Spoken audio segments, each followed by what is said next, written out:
उसे एक पुराने मकान में लेके चले गए थे। वो ट्रक ड्राइवर किशोर वो वहीं पे मौजूद था साहब। दिल खुश कर दिया। पैसा देना।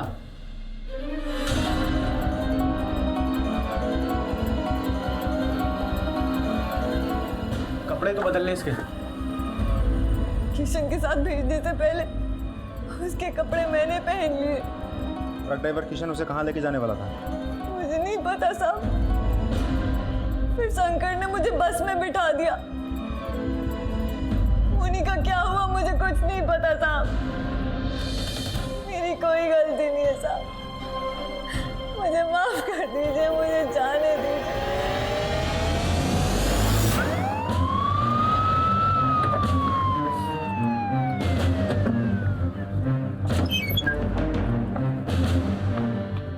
चेक करो उधर। दरोगा साहब हुआ का?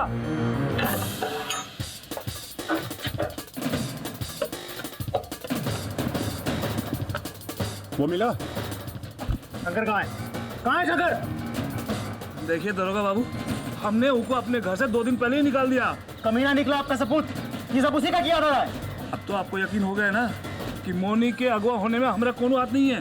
देखो दरोगा साहब, ये हमारी बदकिस्मती है कि वो हमारा बेटा है, नालायक है, कमीना है।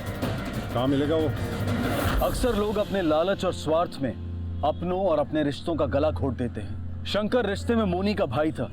मोनी ने भी अपने भाई की कलाई पर राखी बांधी थी, लेकिन पैसों के लालच ने शंकर के जमीर को इतना गिरा दिया था कि रिश्ते और राखी की रस्म दोनों को ही उसने लालच की आग में झोंक दिया था।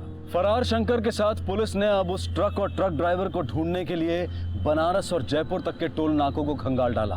पुलिस का शक अब यकीन में बदल गया था कि मोनी का गायब होना कोई सामान्य अपहरण या किसी प्रेम प्रसंग का मामला नहीं था, बल्कि मोनी ह्यूमन ट्रैफिकिंग के शिकंजे में फंस चुकी थी।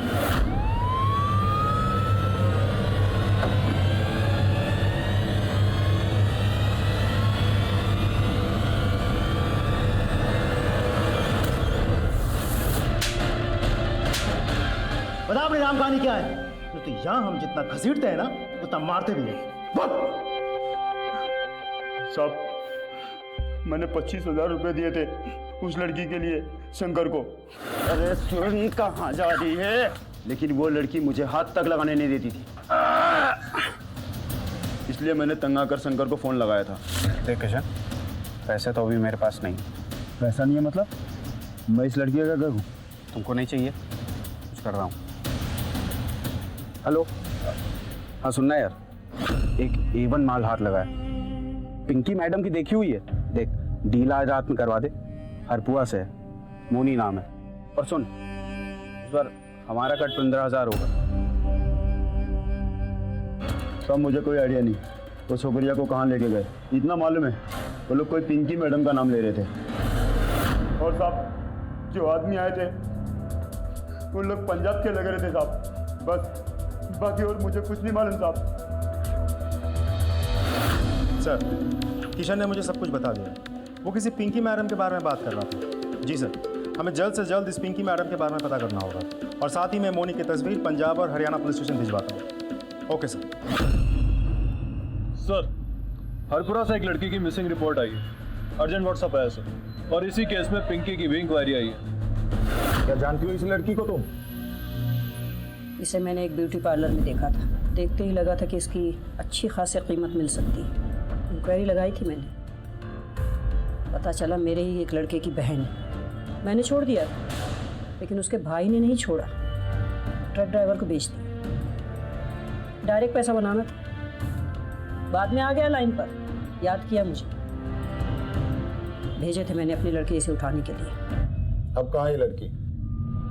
वही जहाँ दीपा को भेजा था। सर, पंजाब से फोन आया, उन्हें मोनी की कोई खबर मिली है, please. Hello, good morning mister Ram. Good morning. मैं हर सिंह बोल रहा हूँ, फरीदपुर पंजाब से। जी। आपके जिले से अगवा की गई लड़की मोनी को उसके भाई शंकर ने किसी पिंकी नाम की औरत को भेज दिया। फिर पिंकी ने उसी लड़की को किसी कोठे वाली को भेज दिया। वो लोग कुंवारी लड़कियों को एड्स से पीड़ित अमीर लोगों को सप्लाई करते हैं। उनका मानना ये है कि कुंवारी लड़कियों के संपर्क में आने से उनकी एड्स की बीमारी ठीक हो सकती है। और ये कोटा कहाँ है? ये कोटा हमें भी नहीं पता कहाँ है, ना ही पिंकी को पता है। ये कोटा यूपी से लेके पंजाब तक कहीं पे भी हो सकता है। इंस्पेक्टर हर्ष, हमें किसी भी हालत में उसको ढूंढना होगा और उस लड़की को वहाँ से बचाना होगा। एग्जैक्टली इंस्पेक्टर राम, हम दीपा को तो नहीं बचा सके, लेकिन हाँ, मोनी की जिंदगी खराब होने से पहले हम उसे जरूर बचाएंगे। जय हिंद। साहब हमें शंकर के बारे में मालूम हुआ, क्या ये सही है कि उसने हमारी मोनी को बेच दिया? देखिए, हमारे हाथ को सुराग लगे हैं, हम मोनी तक बहुत जल्द पहुंच जाएंगे। आपकी बेटी मिल जाएगी। हाँ ठीक है साहब, हम तब तक यहाँ से नहीं जाएंगे जब तक हमारी बच्ची की कोई खबर नहीं मिल जाती हमें। हम नहीं जाएंगे साहब।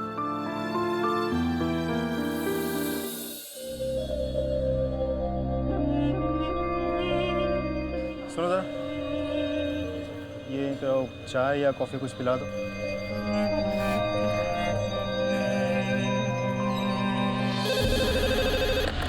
Hello. Hello inspector Ram ji, हमें खबर मिली है कि कोई नई लड़की किसी कोठे पे आई है, जिसको मुंबई के किसी बड़े सेट के लिए रखा गया। तो खूबसूरत और कुंवारी भी है।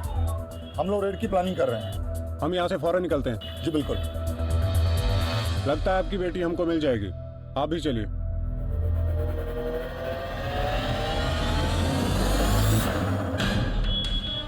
हर्ष शर्मा, पंजाब पुलिस। इंस्पेक्टर राम, हम लोग बिल्कुल तैयार हैं। Let's move.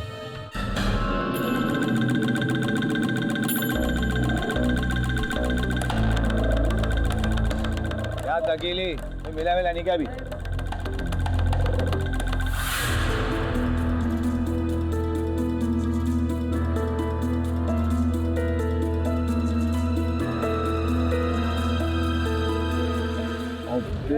से माल चाहिए।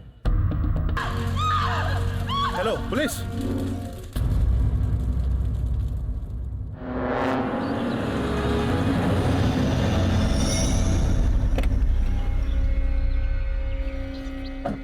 सर, बॉडी पूरी तरीके से जल चुकी है। ये कुछ लोग हैं जिन्होंने हादसा अपनी आंखों से देखा।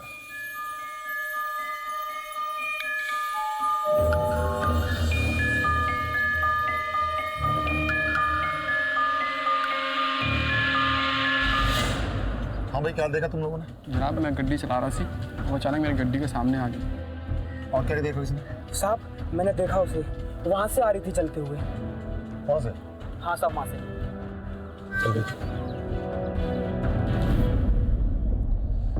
जित पता करो खेत है किसका? Yes sir. औरतों को हम देवी का दर्जा देते हैं, लेकिन अफसोस कि ये सिर्फ एक दिखावे की तरह मंदिरों और हमारे पूजा घरों तक ही सीमित रह गया है। औरतों के साथ लगातार हो रही हिंसा इस बात का सबूत है कि देवी कहे जाने वाली हमारी समाज की महिलाएं ऐसे कई दानवों से घिरी हुई हैं जो उनकी जिंदगी को जहन्नुम बना रहे हैं। सरेआम एक औरत को जिंदा जलाकर मार दिया जाता है और कोई उसे बचाने तक नहीं आता। कौन थी ये औरत और क्यों हुआ था उसके साथ ये दिल दहला देने वाला अपराध?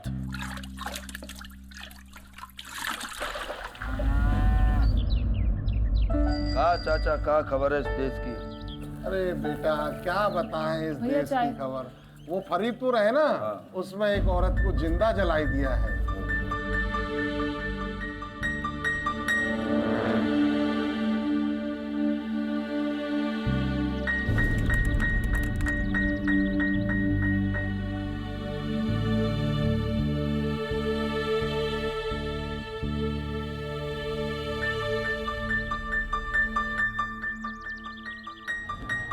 काकी, आपने हमारी मोनी को देखा था?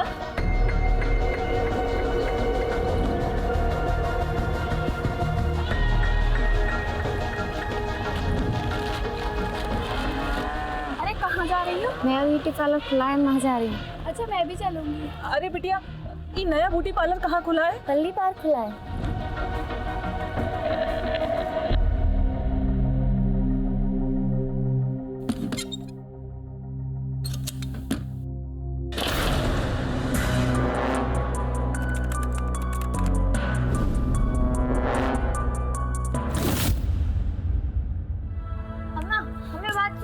नहीं जाएंगे वो ब्यूटी पार्लर, तो को बता के जाएंगे। कोई जरूरत नहीं हमको बताने की, वैसे भी तुम आजकल अपनी मर्जी करने लगी हो।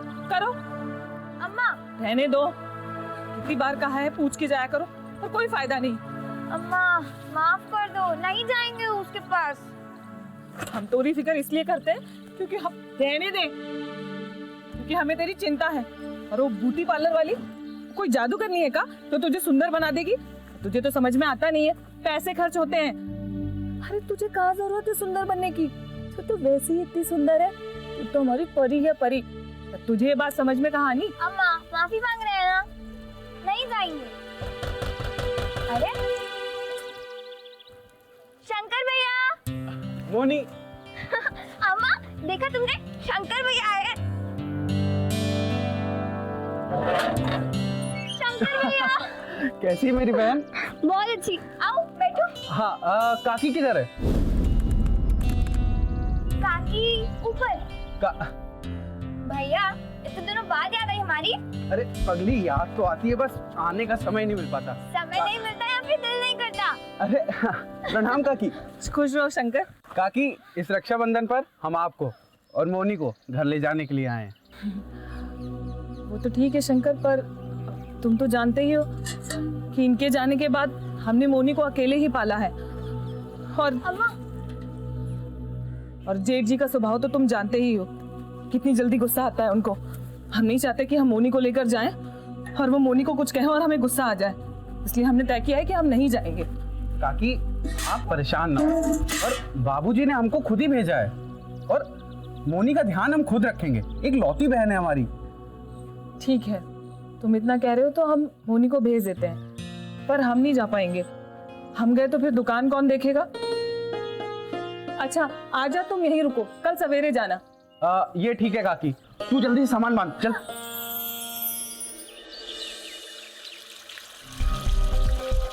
साहब मैं करतार सिंह, ये खेत मेरे पियो दे। जब हादसा हुआ था साहब मैं यही था। एक लड़की उस जगह रुकती है और दरवाजा खुला, 3 लोग नीचे उतरे उसमें से। वो औरत चीख पुकार रही थी साहब, जैसे मानो किसी ने उसके मुंह में कपड़ा ठूस रखा हो। इससे पहले मैं उस औरत को बचाने जाता, उस औरत को बुरी तरह से जला चुके थे। तो हाँ भाई करतार, उस गड्डी का नंबर याद है तेनू? सब गड्डी का नंबर तो याद नहीं, पर हाँ एक बंदा था जिसकी वहां से यहाँ से नहीं लग रही थी। लॉरी बहुत ज्यादा चली, यूपी से लग रही थी, वो यहाँ का तो नहीं लगती। यूपी से? लड़की की हड्डियां 4 जगह से टूटी और लेफ्ट आर्म में गहरी घाव के निशान। दोनों आंखें निकाली हुई। अच्छा डॉक्टर साहब, इस लड़की की उम्र क्या रही होगी? करीब 20 साल। अभी इंटरनल रिपोर्ट आना बाकी है, वो मैं कल तक आपको भेज देता हूँ।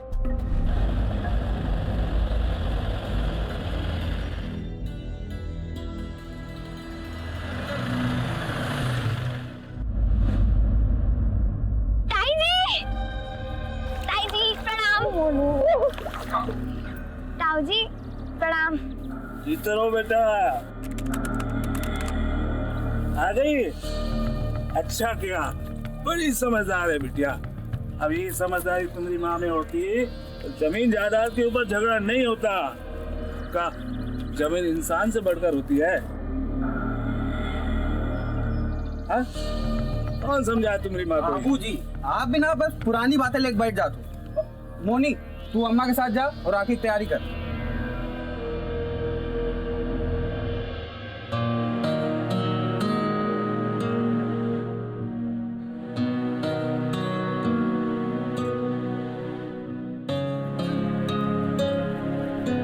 ये लो।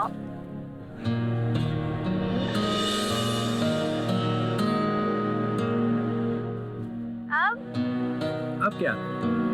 मेरी गिफ्ट। थैंक यू भैया। क्या है क्या है भैया? लो बिटिया, ये हमारी तरफ से ले ले। लेकिन देखो इधर उधर खर्च मत करना, आजकल के बच्चे बहुत खर्च करते हैं।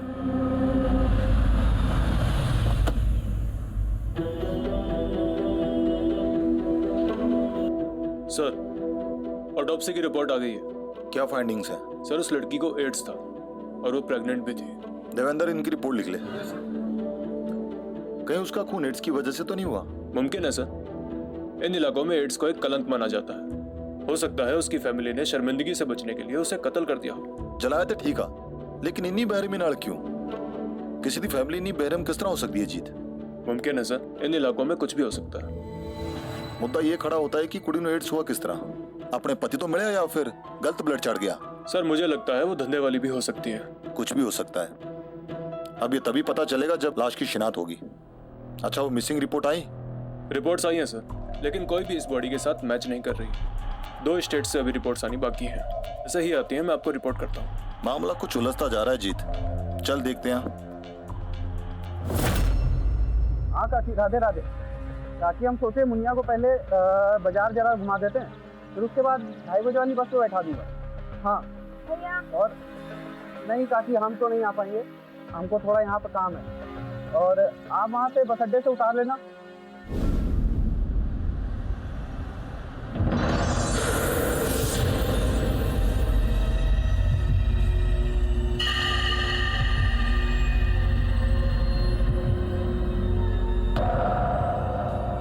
चूड़ी खरीदते हैं। हाँ? अरे भैया, हमारी मुनिया के लिए एक चूड़ी दिखाओ ना।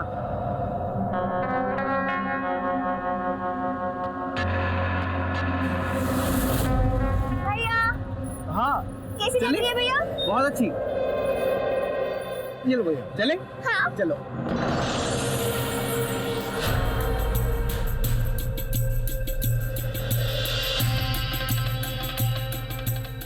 आजा आजा आजा आजा आजा।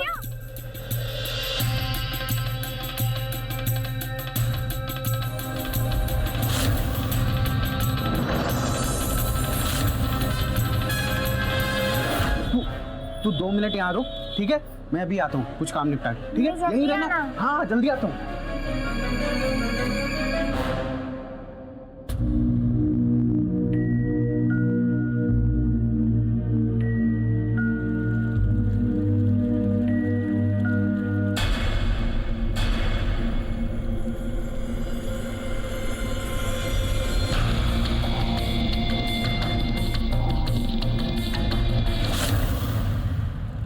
तुम यहाँ क्या कर रही हो? हमने बोला था ना कि वहीं खड़ी रहना। हाँ भैया वो मैं। अच्छा चलो, अब बस का समय हो रहा है, जल्दी से। ये लो, तुम्हारे लिए लेके आए। गला सूख रहा था तुम्हारा? हाँ थैंक यू भैया। चलो जल्दी आओ।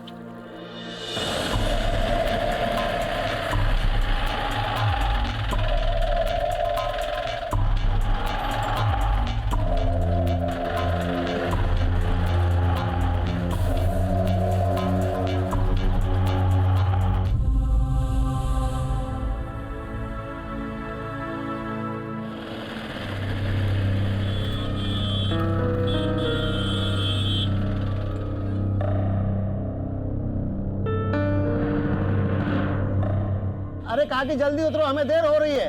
अरे भैया, हमारी बिटिया आने वाली थी इस बस से। अरे काकी, आधा घंटे बाद एक दूसरी बस आएगी, उसमें देख लेना, हो सकता है तुम्हारी बच्ची उसमें आ रही होगी।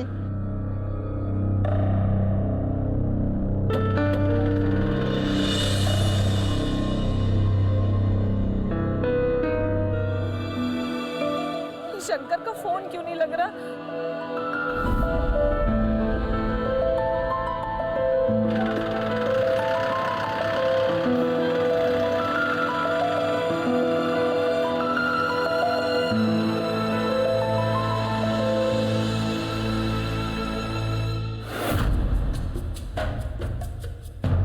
शंकर, तुम्हारा फोन का ही नहीं लग रहा था। हम कितनी देर से तुमको फोन मिला रहे हैं। हम मोनी अभी तक नहीं पहुंची। और मैंने तो उसको बस में चढ़ा दिया था। नहीं, हम दोनों बस चेक कर चुके हैं, अभी तक उसका कोई पता नहीं है। हे भगवान, कहाँ रह गई होगी मेरी बच्ची?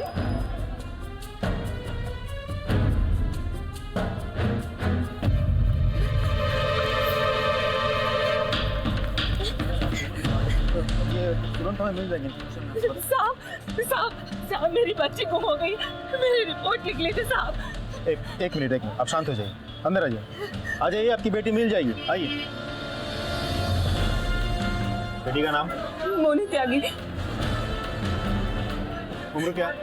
16 साल साहब। Okay, thank you.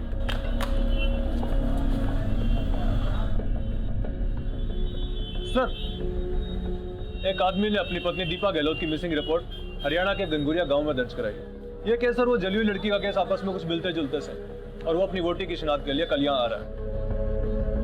अब मामला सुलझ रहा है।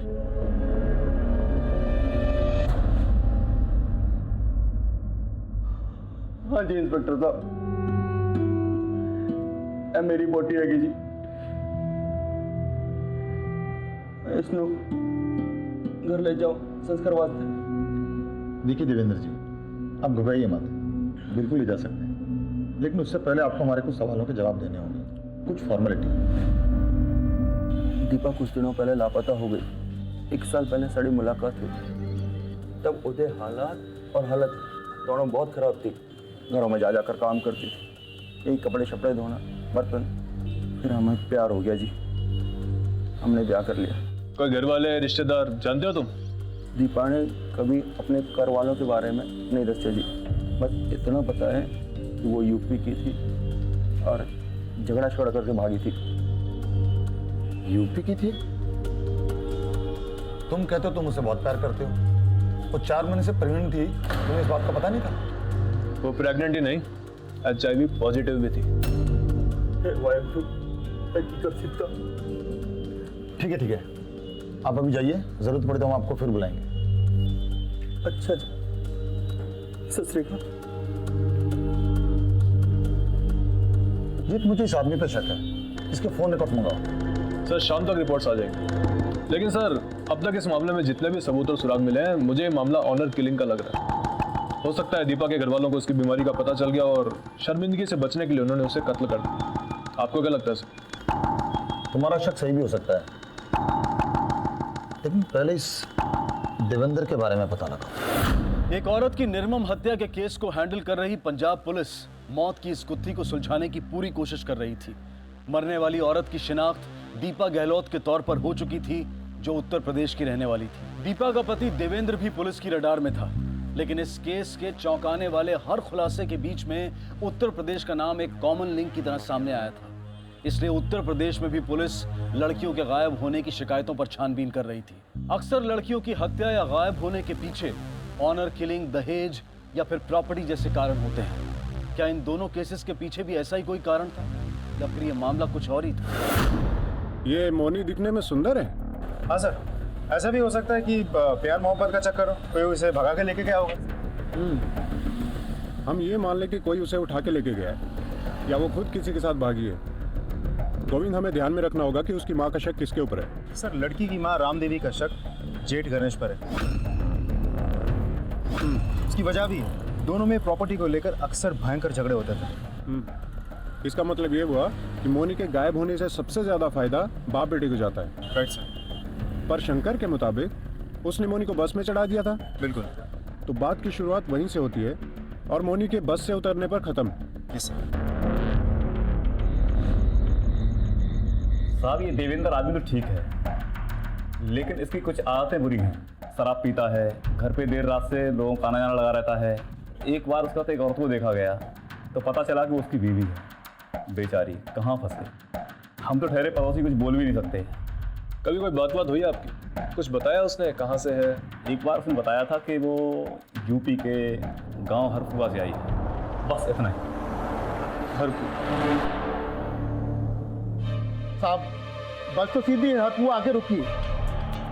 और साहब, जापनगर और हरपुआ के बीच की दूरी 17-18 किलोमीटर का है साहब, और पहला बस स्टॉप भी हरपुआ है साहब। उस दिन वहाँ पर वो महिला किसी के आने का इंतजार भी कर रही थी साहब, और उसने उसे पूरी बस में ढूंढा भी था साहब। ठीक है, अब जाइए, जरूरत पड़ी तो हम आपको दोबारा बुला लेंगे।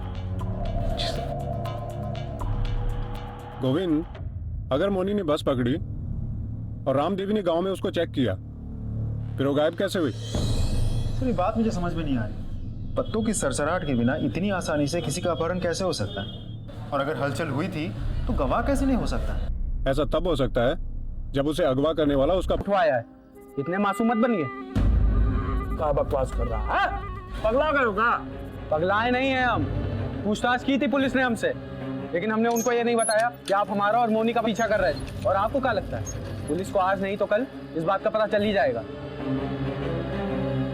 बाबूजी देखिए, हम आपसे फिर से कह रहे हैं, मोनी को आपने जहाँ कहीं भी छुपा कर रखा है वापस बुला लीजिए। बात अभी इतनी नहीं बिगड़ी। अरे तो सचमुच पगला गया है। नाटक मत करिए, दुश्मनी में आप अंधे हो गए हैं। मोनी को वापस बुला लीजिए, नहीं तो आप जेल के पीछे होंगे। कहाँ बे? मैं जेल के पीछे होऊंगा? हाँ?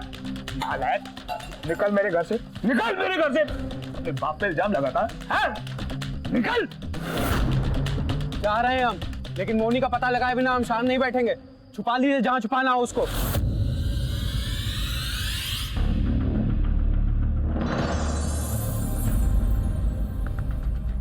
देखिए, हमें शक है कि किसी पहचान वाले ने मोनी को अगवा किया है। फिर आपकी दुश्मनी भी तो थी उसकी माँ के साथ। दोनों दुश्मनी नहीं थी साहब, परिवारों में तो झगड़ा होता रहता है। 5 जनवरी के दिन 2 से 5 के बीच अब कहाँ क्या कर रहे हैं? जी मैं अपने घर में सो रहा था, हमारी घरवाली से पूछ लो। जाइए आप।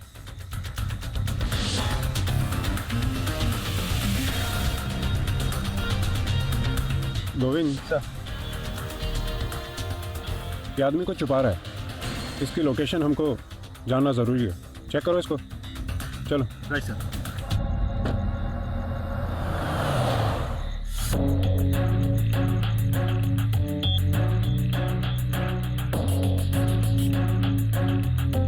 बहुत बहुत शुक्रिया सर।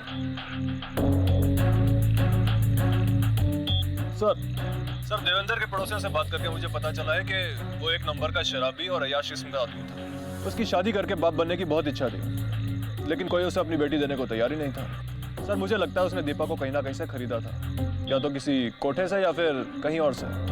वो दीपा को ब्याह कर घर जरूर लाया था, लेकिन जैसा उसने बताया वैसा प्यार व्यार का कोई चक्कर मुझे नहीं लग रहा है। पुलिस की तहकीकात जैसे जैसे आगे बढ़ती जा रही थी, दीपा का केस वैसे वैसे उलझता जा रहा था। आखिर कौन थी दीपा और क्यों उसे इतनी बेरहमी से मार दिया गया था? पंजाब और हरियाणा में लड़के और लड़की के बीच में बढ़ता अंतर जेंडर बैलेंस के सामाजिक ताने बाने को बिगाड़ रहा है। साल 2012 के एक सरकारी आंकड़े के अनुसार हरियाणा में हर 1000 लड़कों की तुलना में मात्र 883 लड़कियां हैं, और यही आंकड़ा पंजाब में 863 का है।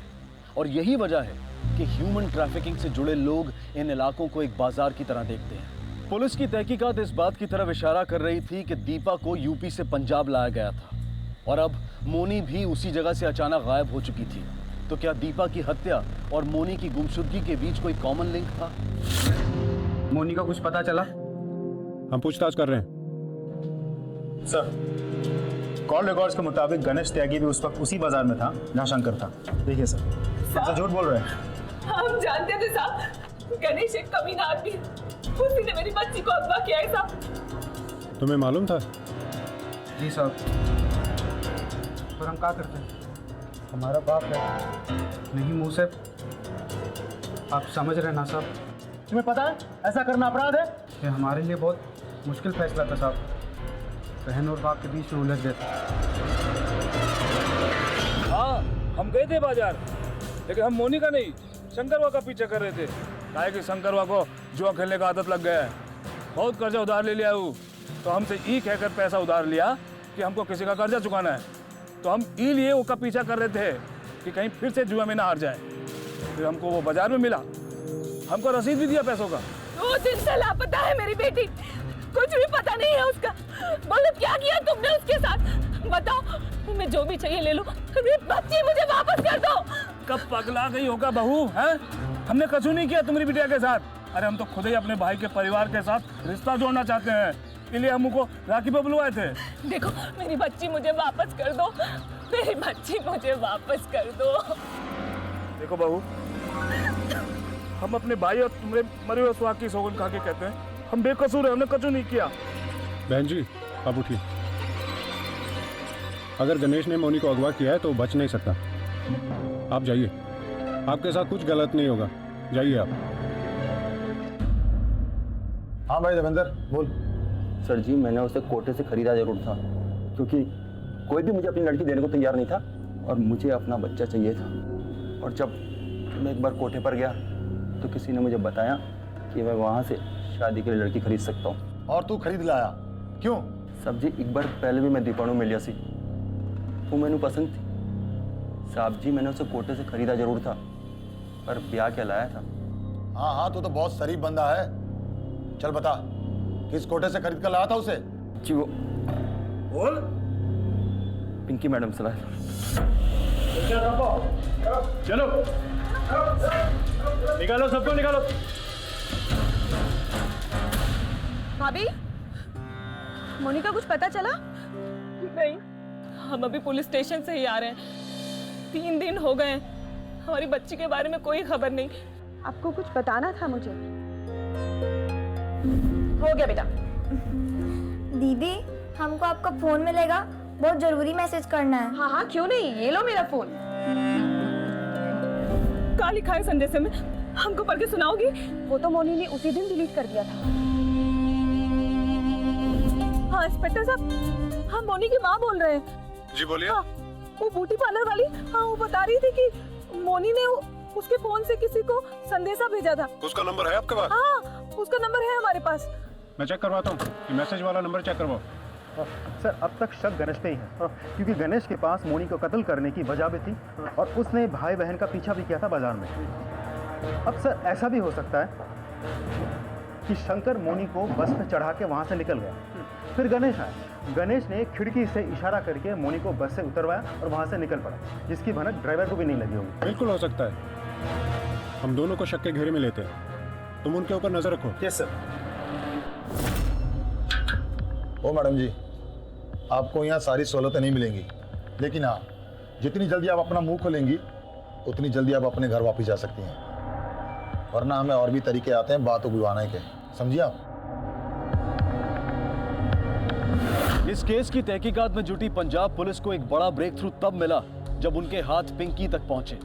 वो पिंकी जिसने देवेंद्र के साथ दीपा का सौदा किया था। पिंकी उसी कोठे को चलाती थी जहां पर दीपा को रखा गया था। ऐसे में पिंकी इस केस की एक अहम कड़ी थी, लेकिन पिंकी ने अपनी जुबान पर ताला लगा लिया था और पुलिस को हर हाल में इस ताले की चाबी ढूंढनी थी। इसलिए उन्होंने पिंकी की जड़ों को खोदना शुरू कर दिया।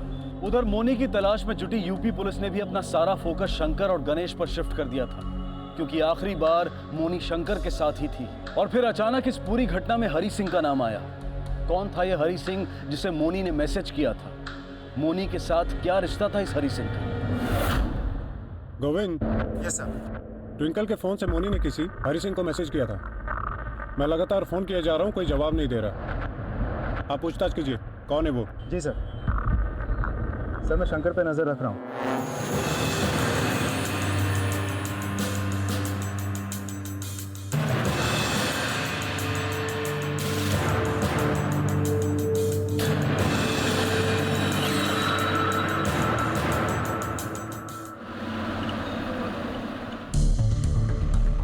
सर, पिंकी की एक कमजोरी मिल गई है सर। उसकी एक कुड़ी है सर, और उसे उसने अपनी दुनिया से हमेशा अलग रखा है। और उसी कुड़ी की शादी अब एक NRI फैमिली में हुई है, और उसके दामाद की फैमिली उसकी असलियत से बिल्कुल वाकिफ नहीं है। Very good.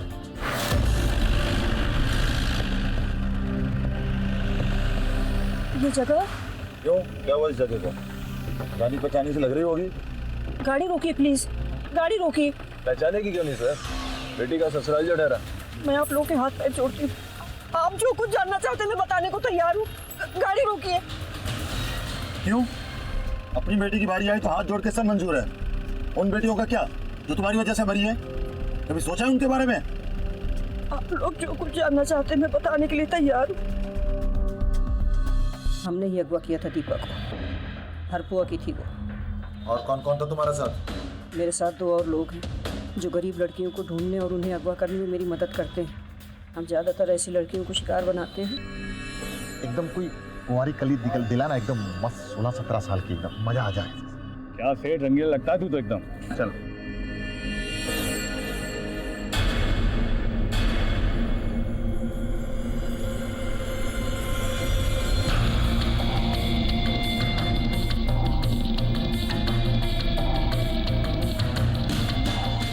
बैठ मार।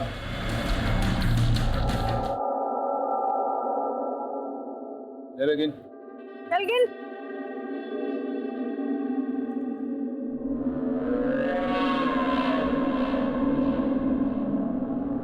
आई अपना हिस्सा देना। ले ए, तुम दोनों जाओ, लड़की को लेके आओ।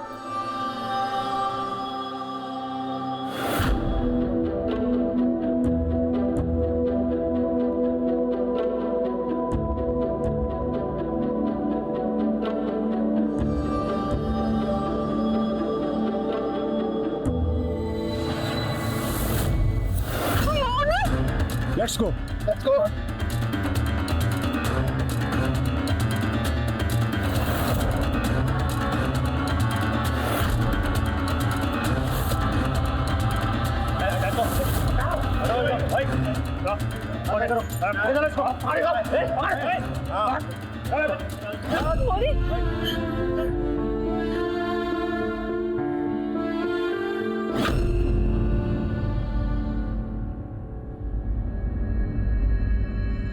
सर एक मिनट।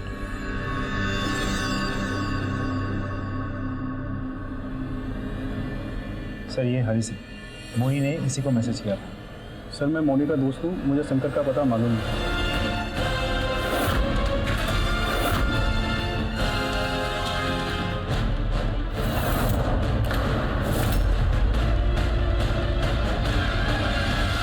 दरोगा साहब, ले उसको।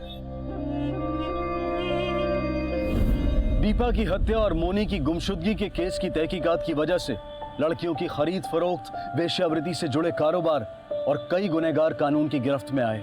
दीपा गहलोत की हत्या के पीछे उसका पति देवेंद्र गुनहगार साबित हुआ। देवेंद्र के बयान के मुताबिक वो एड्स से पीड़ित था और उसे दीपा से एक बच्चा चाहिए था। देवेंद्र को अपनी पत्नी की हत्या करवाने के जुर्म में आईपीसी की धारा 120B और 302 के तहत उम्र कैद की सजा सुनाई गई है।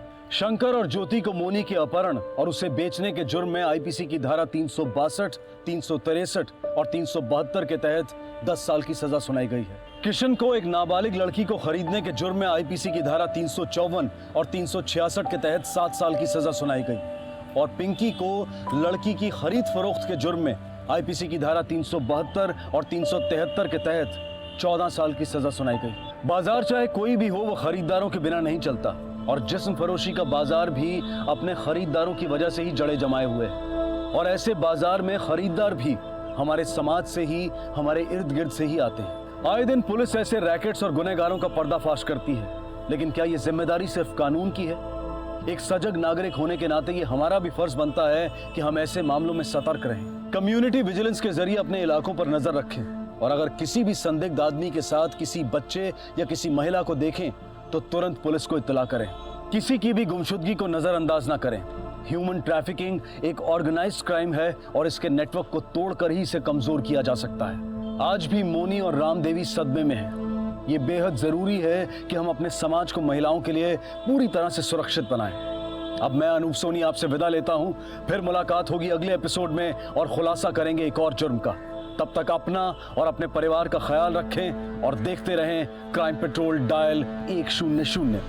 सबक 1 को सी